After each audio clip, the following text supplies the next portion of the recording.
আমাদের বাড়িতে কিন্তু চলে এসেছে এই বছরের প্রথম জোড়া ইলিশ। আর এই যে একবার বাড়িতে ঢুকলো, এরপর যতদিন বাজারে ইলিশ মাছ পাওয়া যাবে প্রায় প্রত্যেক দিনই কিছু না কিছু ইলিশ মাছের পদ আমাদের বাড়িতে রান্না হবেই হবে। তার কারণ ইলিশ আমাদের বাড়ির প্রত্যেকেরই ভীষণ পছন্দের।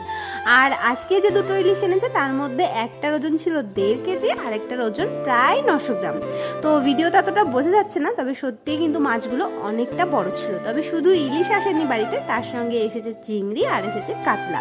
তো মা মাছগুলোকে ভালো করে কেটে বেছে ধুয়ে পরিষ্কার করে দিয়েছে, আর আমি চলে এসেছি রান্না করতে। ইলিশ মাছের রেসিপির তো কোনো শেষই নেই, বিভিন্ন রকমের রেসিপি আমরা সবাই খাই, যেমন ইলিশ মাছের পাতুরি, ইলিশ মাছ ভাপা, ইলিশ মাছের ঝোল, সর্ষে ইলিশ, এমনকি আমার তো ইলিশ মাছ ভাজা আর একটা লঙ্কা হলেই এক থালা ভাত শেষ হয়ে যায়। আর এগুলোর মধ্যে আজকে হবে সর্ষে ইলিশ। তাই মাকে বললাম যে আজকের রান্নাটা আমিই করি, তার কারণ অনেকদিন হলো বাড়িতে সবাইকে কিছু রান্না বান্না করে খাওয়ানো হয় না। আমি কিন্তু তাই জন্য এখন চলে এসেছি রান্নাঘরে। আর কম বেশি তোমরা সবাই তো সর্ষে ইলিশ বানাতে জানো, তবে আমি কিভাবে বানিয়েছিলাম সেটাই চলো তোমাদের সঙ্গে আজকে শেয়ার করি। প্রথমে মাছটাতে একটুখানি লবণ, একটুখানি হলুদ আর একটু সর্ষের তেল দিয়ে ভালো করে মেখে কিছুক্ষণ রেখে দিয়েছিলাম।